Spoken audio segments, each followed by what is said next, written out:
Class 10th chapter electricity. First class इसकी हम कर चुके हैं, आज second class start. Second class में हम स्टार्ट करेंगे सर्किट डायग्राम से, पेज नंबर 202। तो सर्किट डायग्राम क्या होते हैं? देखो बेटा, हमने सिंपल इलेक्ट्रिक सर्किट पिछली क्लास में समझा था कि सिंपल इलेक्ट्रिक सर्किट किसे कहेंगे, है ना। हमने सिंपल इलेक्ट्रिक सर्किट बनाया था। इस पेज पे आप देखो, हमने इस तरह से सेल, ये बैटरियां उसमें यूज की थी, स्विच यूज किया था, बल्ब यूज किया था, एमीटर, वोल्ट मीटर। तो सिंपल इलेक्ट्रिक सर्किट डायग्राम बनाने के लिए जो सिंबल्स हम यूज करते हैं उन्हीं को सर्किट डायग्राम्स बोलते हैं। तो ये किस किस चीज के सिंबल हैं, ये आपकी टेबल है 12.1 पेज नंबर 203 पे। तो ये टेबल बड़ी इंपॉर्टेंट है।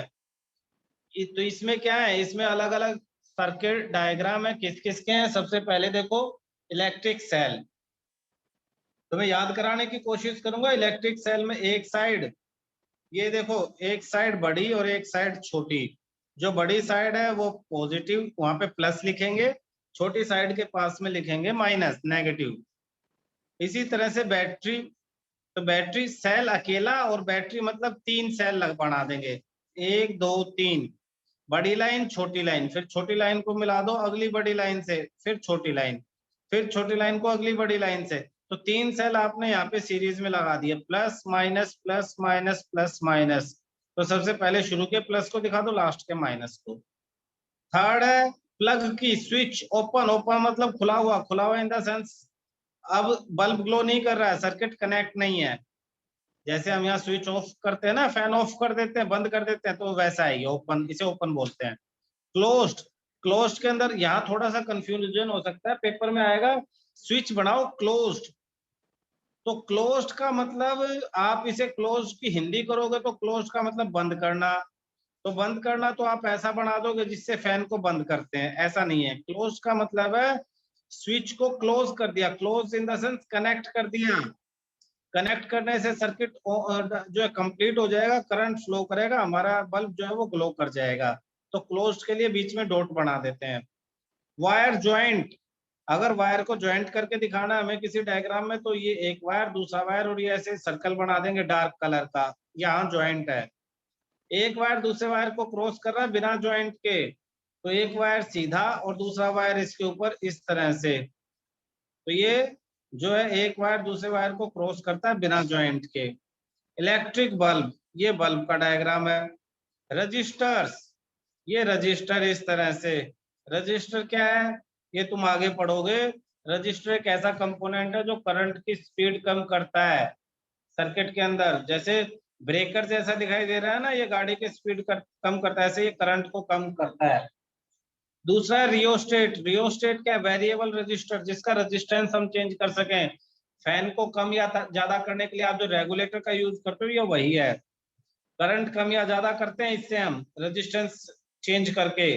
एमीटर करंट को मेजर करने का जो है इंस्ट्रूमेंट है। वोल्ट मीटर पोटेंशियल डिफरेंस को मेजर करने का है।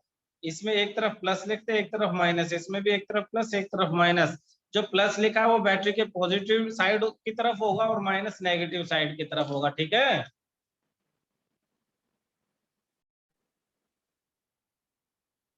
इसी पेज पे, पेज नंबर 203 पे हमारा नेक्स्ट टॉपिक है ओम्स लॉ। ये हेडलाइन तो इस पेज पे है और इसकी एक्सप्लेनेशन है पेज नंबर 204 पे। ओम्स लॉ क्या कहता है बेटा, ध्यान से समझना। 1827 में एक जर्मन फिजिस्ट थे जॉर्ज साइमन ओम। तो इन्होंने रिलेशनशिप फाइंड आउट किया, किसके बीच में, करंट के बीच में,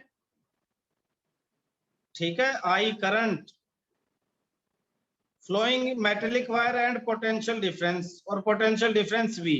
हमने दोनों चीजों के बारे में अभी तक पढ़ा है, करंट के बारे में और पोटेंशियल डिफरेंस के बारे में। तो क्या रिलेशन था, वो रिलेशन यहां से लिखा हुआ है, ये निशान लगा लेना।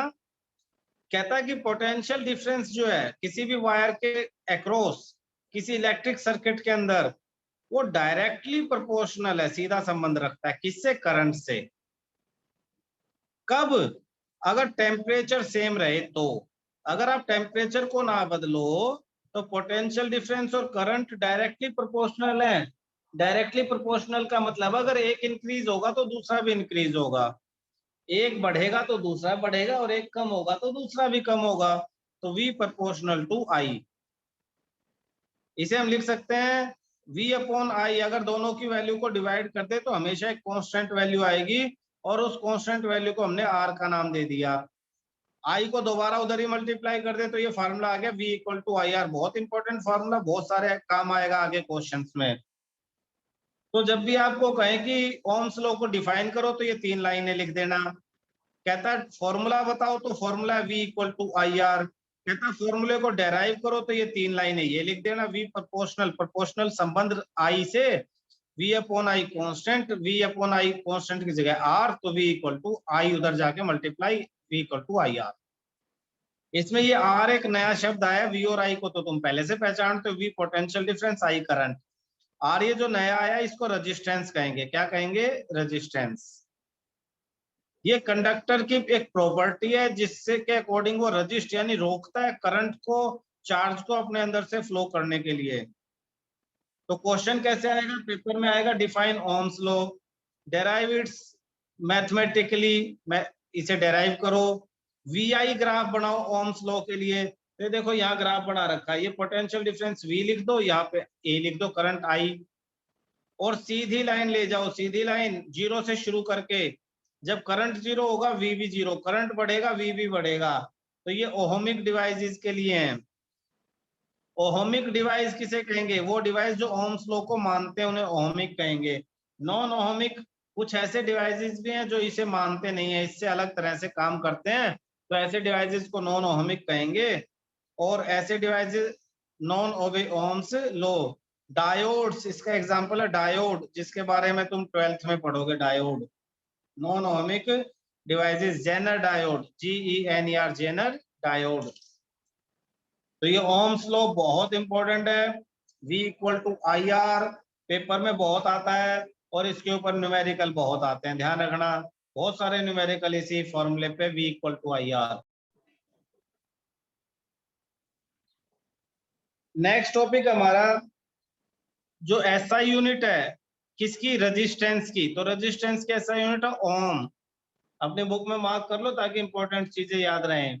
ओम, और इसका सिंबल है ये इस तरह से ओम का, जैसे मीटर के लिए M लिखते हैं, ओम के लिए ये लिखते हैं।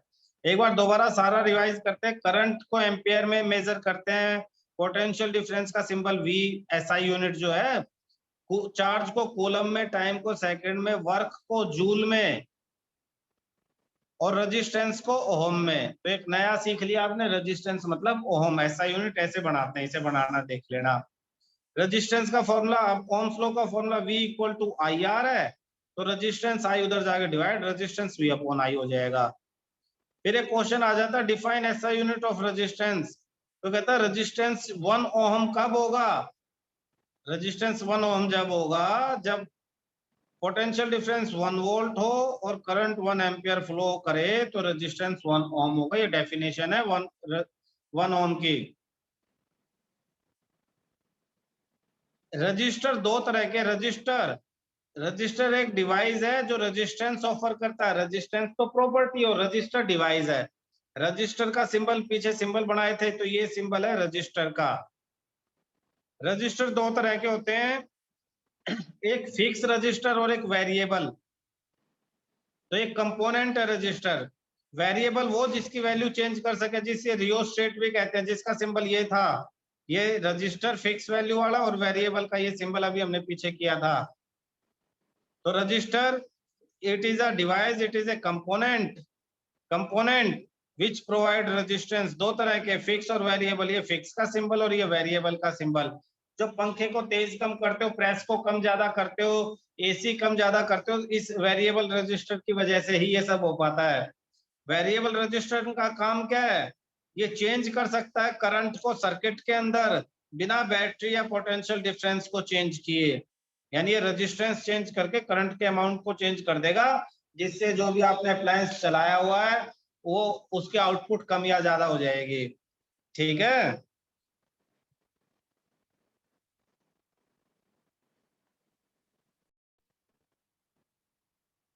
नेक्स्ट पेज बेटा, पेज नंबर 206 पे, पेज नंबर 206 पे आपका टॉपिक है factor on which resistance of a conductor depend. वो फैक्टर जिन पे रेजिस्टेंस डिपेंड करता है। रेजिस्टेंस किन किन चीजों पे डिपेंड करता है, देखना 4 चीजें। लेंथ ऑफ वायर, वायर कितना लंबा है उस पे रेजिस्टेंस डिपेंड करता है। Area of cross section, wire की मोटाई कितनी है, कितना मोटा वायर है उसको एरिया ऑफ क्रॉस सेक्शन बोलते हैं। टाइप ऑफ मटेरियल, किस मटेरियल का वायर बना हुआ है, और टेम्परेचर क्या है। तो इन 4 चीजों पे रेजिस्टेंस डिपेंड करता है, लेंथ पे, एरिया पे, type of material and temperature पे। क्लियर?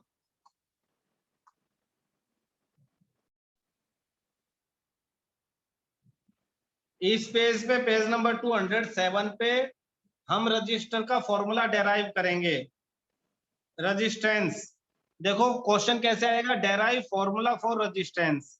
एक तो फॉर्मूला पीछे पढ़ा था, R is equal to V upon I। तो यहाँ दूसरा फॉर्मूला है, इसलिए हमने लिखा derive formula in terms of length, length of wire, area of cross section. तो हमने पढ़ा रेजिस्टेंस 4 चीजों पे डिपेंड करता है, लेंथ पे, एरिया पे, मटेरियल के टाइप पे जिसको ऐसे शो करते हैं रेजिस्टिविटी, और टेम्परेचर पे।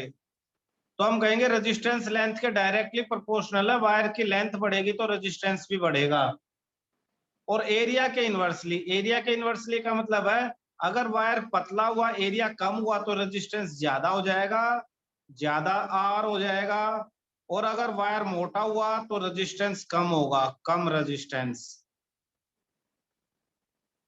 तो इनवर्सली प्रोपोर्शनल इसी को कहते हैं, एरिया बढ़ेगा तो रेजिस्टेंस कम होगा, एरिया कम होगा तो रेजिस्टेंस, तो 1 अपॉन ए। इन दोनों को इकट्ठा लिख दे तो आर प्रोपोर्शनल एल अपॉन में ए। एल ऊपर है, ए नीचे, इकट्ठा लिख दिया तो एल ऊपर ए नीचे। प्रोपोर्शनलिटी का साइन हटा के इक्वल लगाते तो किसी कांस्टेंट से मल्टीप्लाई करते, वो ये है, इसको रेजिस्टिविटी कहते हैं। जैसे रेजिस्टेंस एक प्रॉपर्टी है, रेजिस्टिविटी भी एक प्रॉपर्टी है। तो पहले तो फॉर्मूला देख लो, ये जो तुम्हारा डेराइव हो क्या है, ये फॉर्मूला, ये 4 लाइनें लिखनी है, ये पहली, दूसरी, तीसरी और चौथी। R proportional L, R inversely proportional 1 by A, R proportional L by A, proportional की जगह इक्वल, और यहां रजिस्टिविटी लिख दिया। रजिस्टिविटी है क्या, मैंने यहां साइड में लिखा हुआ है resistivity. It is property of wire, ये उस वायर की प्रॉपर्टी है, एक तरह से हम कह सकते हैं resistance of wire. Resistance, resistance he resistivity है, लेकिन यहाँ जिस वायर का ये रेजिस्टेंस है उसकी वैल्यू फिक्स है। वैल्यू क्या, कि उसका एरिया 1 यूनिट होगा, 1 यूनिट का मतलब 1 मीटर स्क्वायर होगा, और उसकी लेंथ भी 1 यूनिट होगी, यूनिट मतलब 1 मीटर लंबा होगा।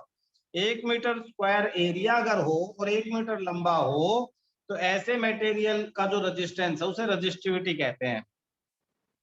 नीचे दूसरे शब्दों में लिखा है, if area of cross section of wire is 1 metre square, length is 1 metre, then its resistance is called resistivity of the material by which the wire formed.